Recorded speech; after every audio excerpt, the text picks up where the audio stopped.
purpose that crucifies your mind. Welcome to Watch Mojo. And today, we're counting down our picks for the most incredible songs from the 1970s that you've likely never heard before. Magnolia, you're soothing.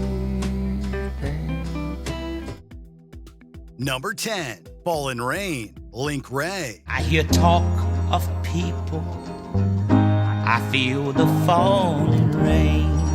The legendary Link Wray is best known for the seminal 1958 hit, Rumble, the first instrumental song to ever get banned from radio in the United States. Rumble is the only instrumental song ever banned from radio airplay. But in '71, Ray found a second wind, releasing the self-titled album, Link Wray. And though some critics felt like he was modernizing his sound a little too much, the results speak for themselves. While songs like Fire and Brimstone and La-Di-Da are well worth your time, for our money, Fallin Rain is the underrated gem of the pack. And all there is left is the falling rain. It's a far cry from Rumble, but it's one hell of a track from this veteran guitarist. Number 9, Forget About, Sybil Beyer. You made me forget about.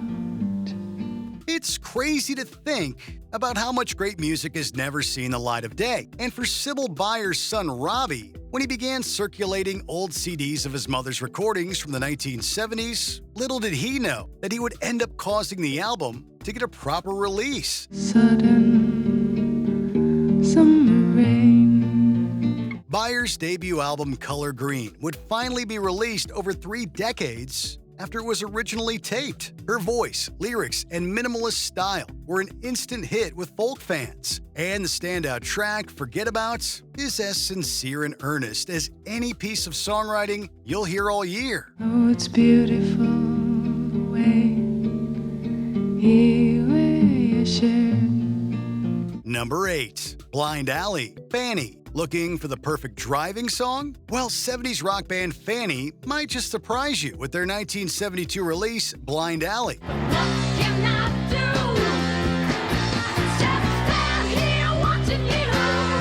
This all-female rock group rejected taking the usual path for so-called girl bands, opting instead to inject their performances with a heavy dose of aggression and bluesy energy.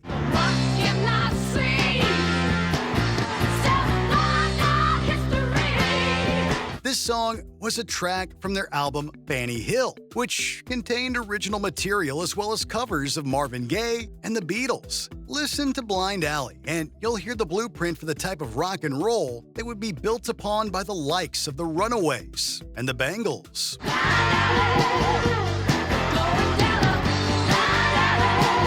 Number 7, Home is Where the Hatred Is, Gil Scott-Heron. He was a jazz poet, a singer, an instrumentalist, a socially conscious speaker, and many more things. Gil Scott-Heron was a master at many different skills, but when he wasn't delivering colorful soliloquies in poetic form, he was creating some of the best and most vividly lyrical funk music of the 1970s. Don't you think it's a crime? From the instantly memorable The Revolution Will Not Be Televised to the foot-stomping momentum of The Bottle, there was a lot to love in Heron's catalog. But for our money, 1971's Home is Where the Hatred Is captures him at his very finest. Home is where the hatred is. Catchy melodies, a powerful message, excellent singing, and an exceptionally tight band behind him, this track is just too good to ignore. Trust us. Gil Scott-Heron is well worth the deep dive. Kick it, quit it, kick it, can't go home again, home again. Number 6, Can You Get to That? Funkadelic. Can you get to that? Can you get? I wanna know. No matter which lineup was standing behind him, Funkadelic frontman George Clinton dropped classic after classic during his prime run in the 70s. But out of all of his releases, no album has stood the test of time quite like 1971's Maggot Brain. The iconic cover is just the tip of the iceberg.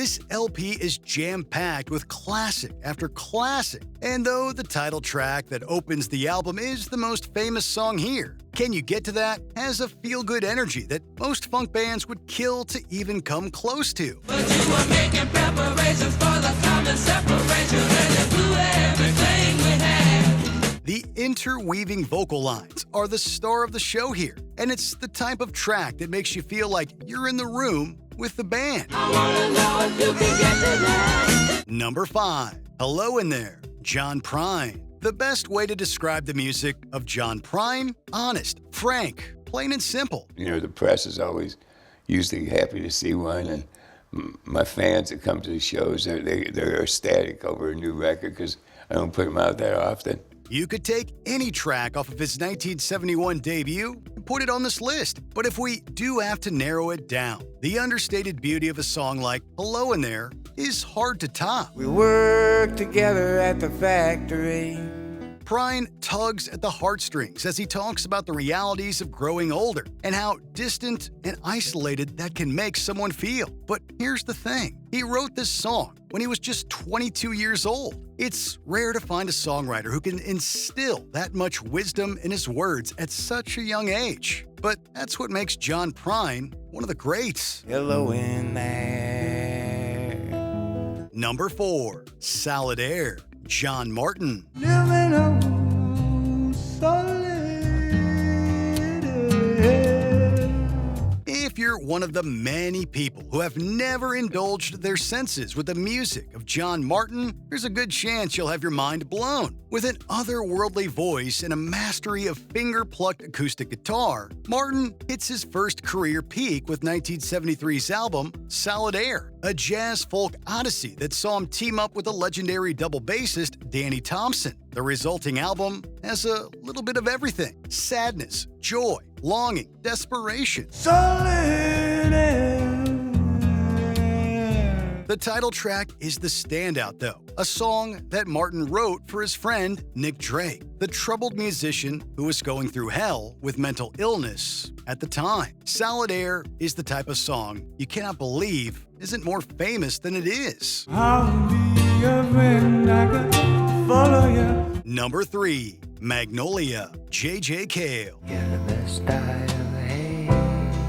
Has there ever been a musician who was more laid back than J.J. Cale? This legendary guitarist and songwriter wrote some of the best rock songs of his era, but most of them were hits for other artists. Cale was so laid back that he seemed to have zero interest in pursuing fame, even though it was right there for the taking. When I'm through, and I can actually listen to it like a member of, like somebody else. I can stand back and listen to my own song and go, oh, I did that. And on his 1971 debut album, Naturally, he shows us exactly why he is regarded as a guitarist's guitarist. His subtlety and masterful control of the instruments are on full display on the beautifully written Magnolia, an ode to a woman he knew that is as simple and effective as any love song you'll ever hear. The whole album is a perfect piece of sublimely produced ear candy. Magnolia, you sweet thing.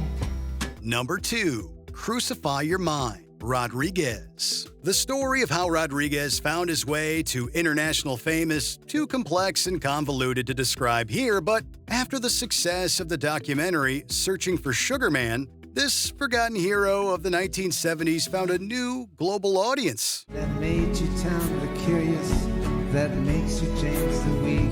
His debut album, Cold Fact, is so polished and poignant that it's almost impossible to imagine that he was virtually unknown to most people for decades. Front to back, it's a near-perfect listen, but Crucify Your Mind has all of Rodriguez's best elements rolled into one package. And you assume you've got something to offer.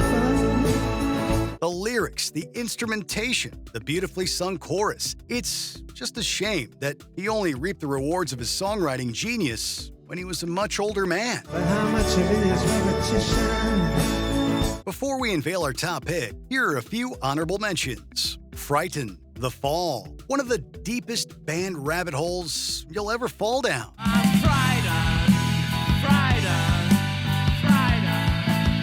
Synthetic World, Swamp Dogg, your new favorite feel-good song. With this synthetic world we're living in. Calla My Friend, Amanaz, the perfect song for a sunny afternoon. Calla my friend, come back to me. This town ain't big enough for the both of us. Sparks, rock, perfection. Cherry Red, The Groundhog, the punchiest song you'll hear all week.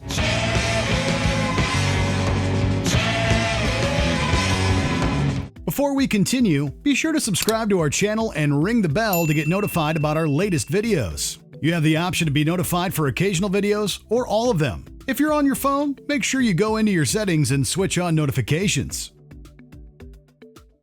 Number 1. Blue Crystal Fire, Robbie Basho. Blue crystal fire.